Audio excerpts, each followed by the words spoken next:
In my last diorama, I failed at my attempt to use the foam as the material to make my wall facade.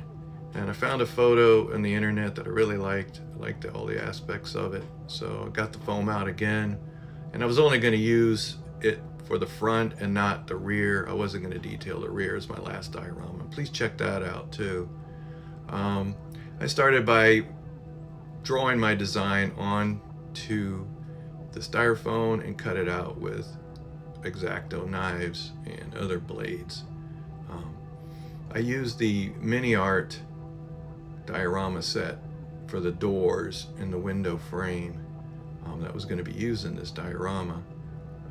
It's hard to get this set now. I guess everybody's has been ordering it to do the same type of work. And then the stones and the rest of the detail, I used a small pencil, and that was actually really easy. I found the foam to be a little more flatter and harder to make more depth and make the scene a little more or less flat. But I found that working in a little bit, I could do some more depth, and that's what I ended up with a design. I have to glue the foam down with PVA white glue, and so I roughed up the bottom and cut a piece that would fit this acrylic base, and it has a clear acrylic top as my last diorama. So as I said, please check that one out too. And I wanted everything to fit. And it's really strange using white glue. I've always used other cements because I'm a nuts and bolts kind of guy, and I want things to really be tough. So that being said, I was off to the next part, and I had to cut the foam in half, and I don't have a foam cutter because I don't use it that much. I'm probably going to have to get one if I keep doing this. I had to have thinner pieces, so I did my best to cut them thinner so I could make the really interesting stair piece here. And it was all glued together with white glue as well. And the design is actually starting to come out. Cobblestone road, a little crease there for some drainage. And I always put my scenes at an angle. I never try to do them square. Shepard Payne's book that I bought when it was out in the 80s always said never put stuff square. And I've got everything here pretty much set. It's ready to get some more details. So I used Magic Sculpt to add extra details and to do some work. I wanted to make this tree, and it is growing up against the building.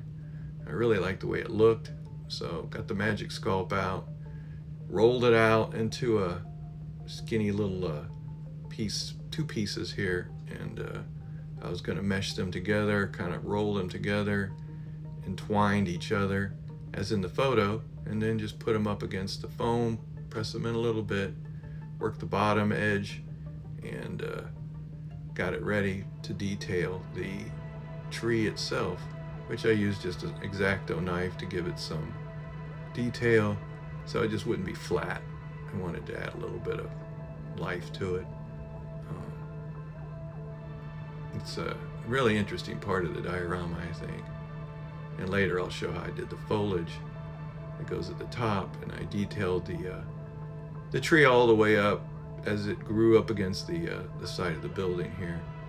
This is really fun to do, and I couldn't wait to see how the final piece turned out.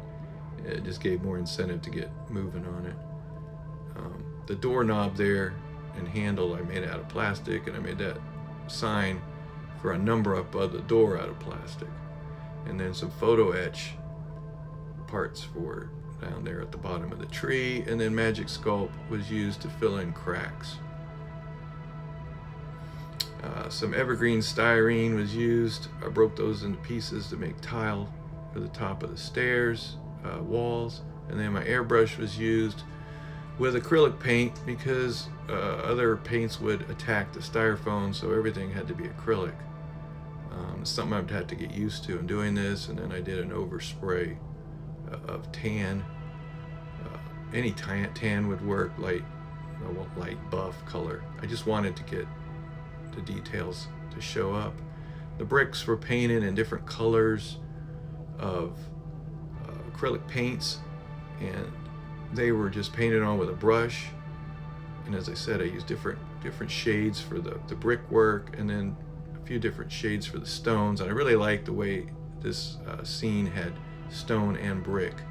And here's the final result, showing the different colors painted on. And then I used just cardstock for the window stone treatments, glued those on.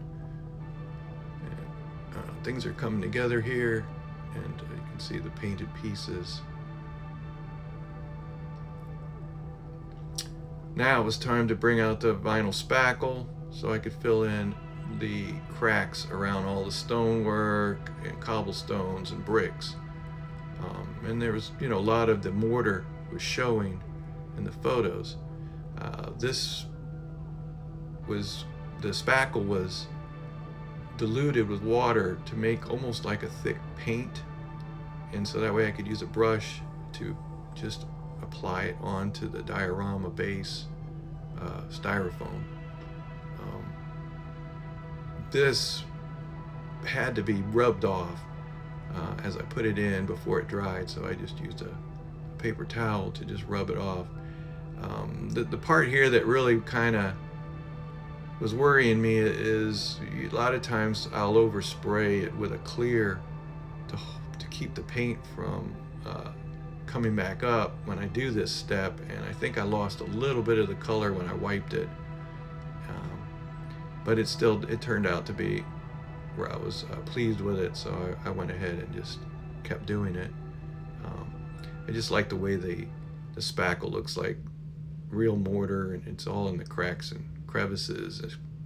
It really gives it an interesting effect, and starts really bringing the life out. So the whole thing was done, and a little at a time, and like I said, I wiped it away with a paper towel.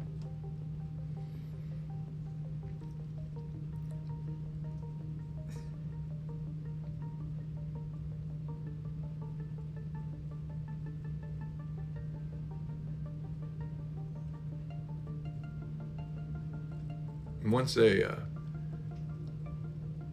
was all on, I used a paintbrush with a little bit of water just to clean it up a little bit and remove a little extra spackle.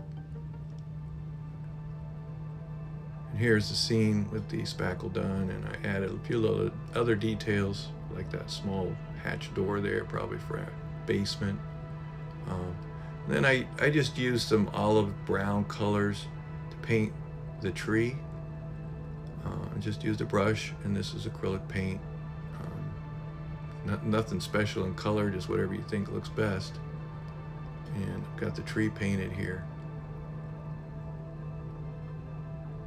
And you can see all the detail. And then I highlighted a little bit with some olive brown colored paint as well, just to bring out a little bit more detail of the tree, so it just wasn't monotone. Later on, the wash is going to clear all this up and put everything together. I wanted to test Turpenoid onto the foam to make sure that it did not attack it, because I've never really messed with this before. Then I've created a wash here with burnt umber oil paint, and as I said before, I use a little container to create the wash in, so I can either make more or less, so it's not just some paint diluted into a cup and I just put it all on in the same amount. I want different amounts of paint in with the wash, either less or more, and I definitely want less over the white mortar spackle that I put in.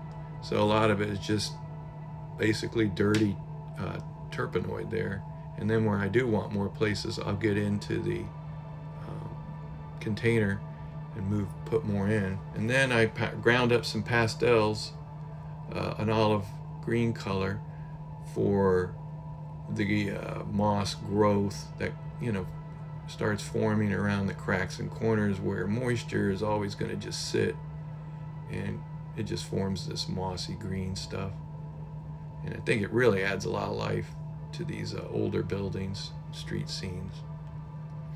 I made some numbers on my computer and just printed them out on decal paper so I could have this number that fit perfect into my plate here that I made, just to add a little bit more life to this diorama, give it some numbers. And then I painted the door using artist oils. That way I could highlight and shadow it better to really give it a really good look for a door that's been painted, or natural wood but it's weathered. And then I used clear acetate sheets, cut them to size for the windows. Now for the tree, I have this, it's a material I bought years ago, and I just cut it out and glued it on, and then it came with these leaves that I know are from a seed that you open up. I don't know if I have any in Florida, but I bought these, and it was put on, just putting some white glue, PVA glue, and then dropping the leaves right on top of it, so then they would glue. And then the figure, I just hurried up and grabbed a figure I'd already started from the mini art French civilians, and I just give it some scale to the scene, and I started painting him in acrylics, and he's holding some bread, and I knew I had to get that bread right. And then in Florida here, when I go hiking, I find these leaves, and this size here works really well with 1/16 scale figures and larger, but once in a while I can find some smaller ones, but I didn't have enough, so I ended up just using oregano, which works really well, and those are going to be piled up on the edges of the building where wind has just blown them, and they kind of just collect in places like that, and it just really adds a lot more life to the scene. And it really needed it because it was kind of plain. So here you can see it really adds life, and that seam right there through the walkway that I added was someplace where water was going to collect. So I used crystal clear from testers that you use to glue like canopies and things like that, and I just worked it into that crack to show where water is still moist there from it raining, whatever, and collected.